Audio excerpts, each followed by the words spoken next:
Down.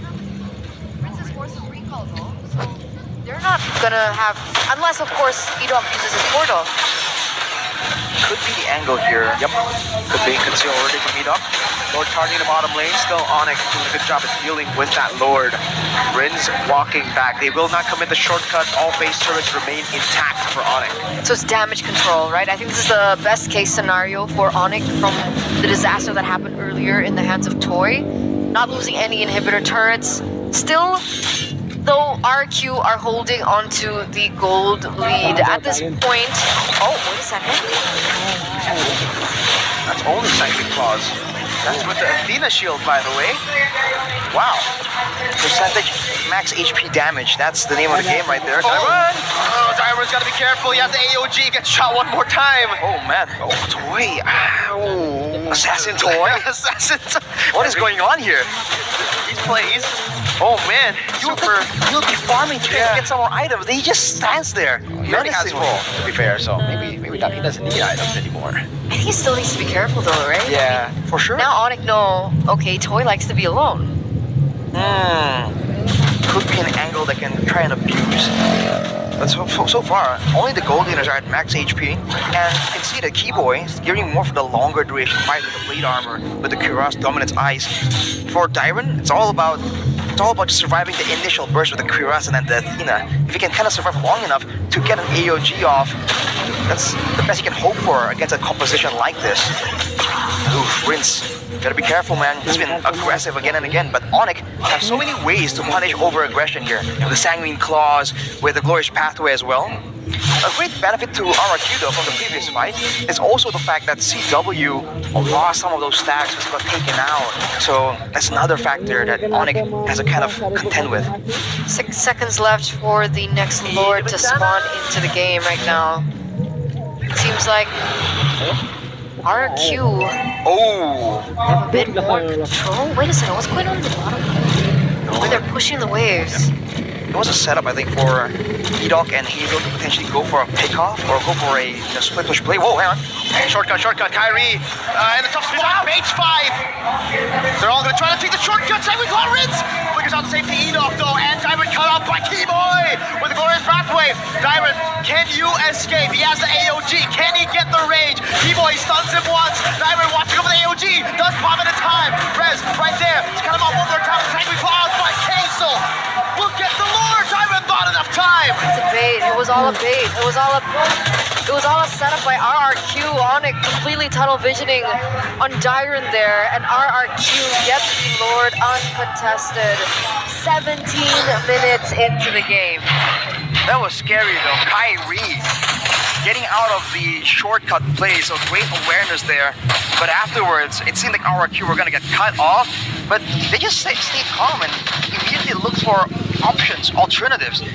Now Dairon's gonna be up in 10 seconds. The wave on the bottom lane, especially holding the Lord back long enough, they might be able to get a full 5v5. But against this composition, again, it's just not that simple.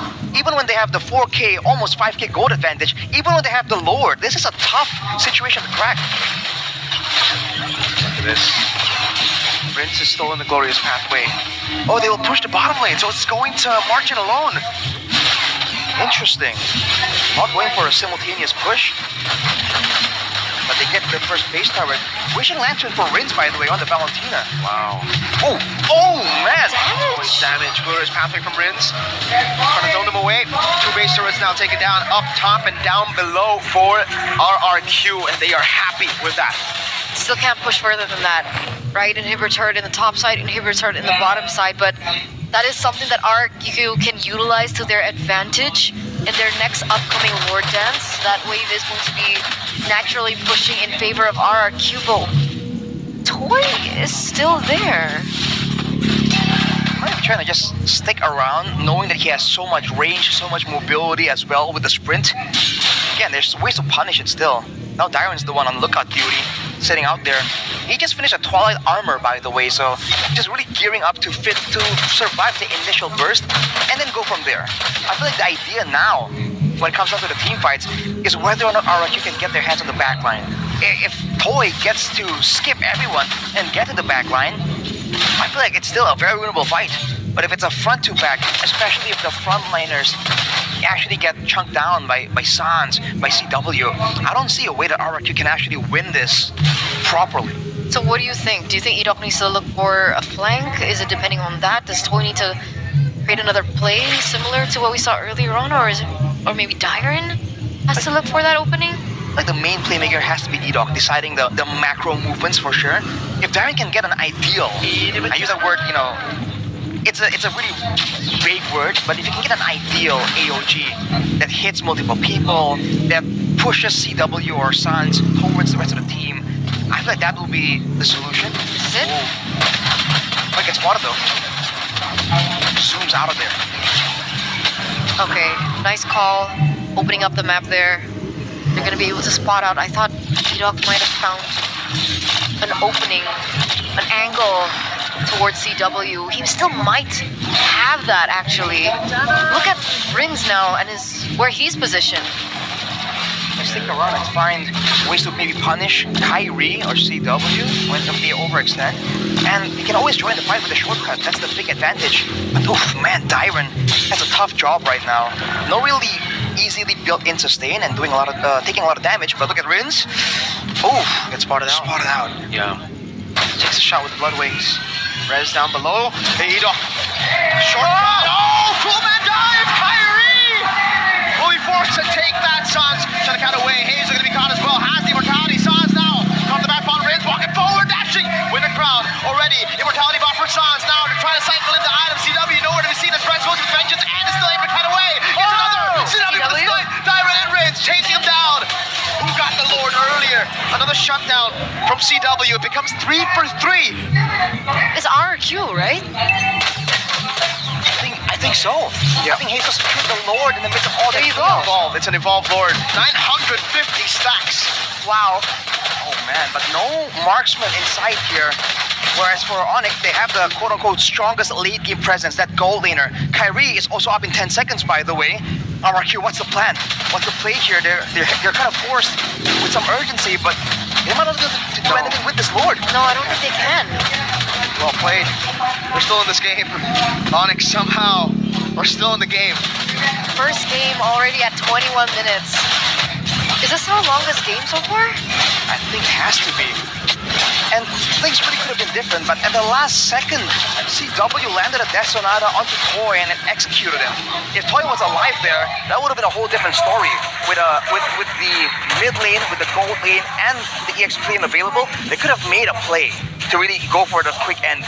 But now, once again, RRQ faced against the infinite stacking of Onyx.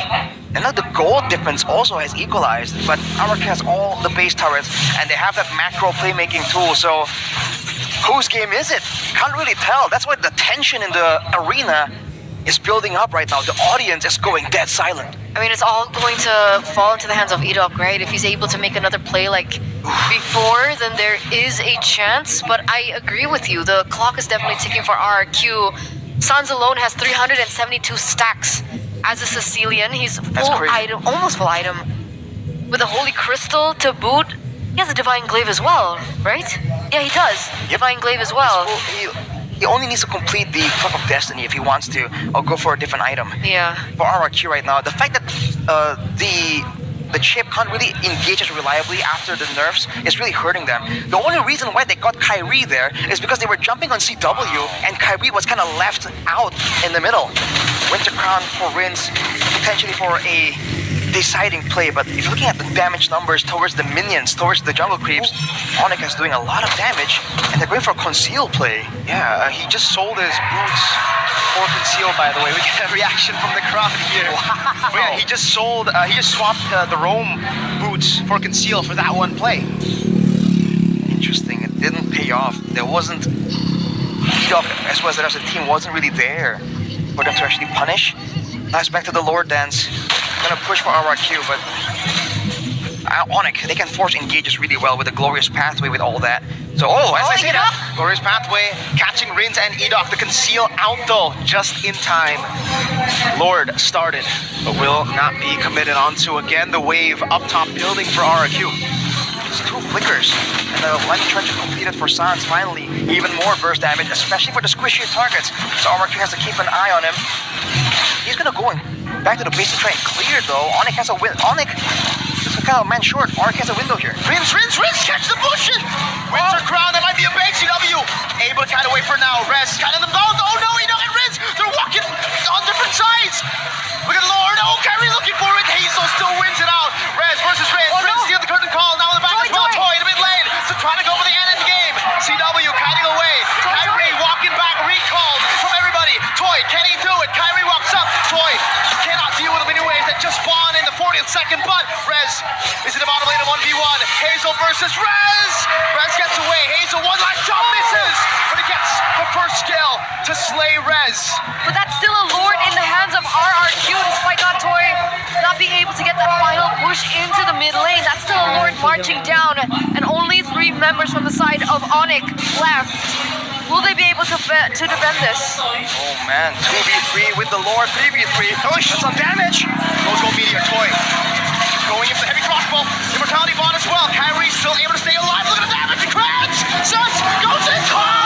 With a crown. Now with a nature. The Lord one last shot. It swings and it cracks the base. RRQ strikes first in the Royal Derby. 25 minutes and 29 seconds. Ladies and gentlemen, that is the longest game that we have seen so far, and we expected nothing less from the Royal Derby, the opening game of this Best of 3 series. RRQ with hard, cold resilience, picking the first game against the Sky Kings. That was way too close, man. I didn't enjoy that. It was so intense. I mean, anyone watching that game has to be on their feet right now. What was that, dude? Wow. Down to the wire, man.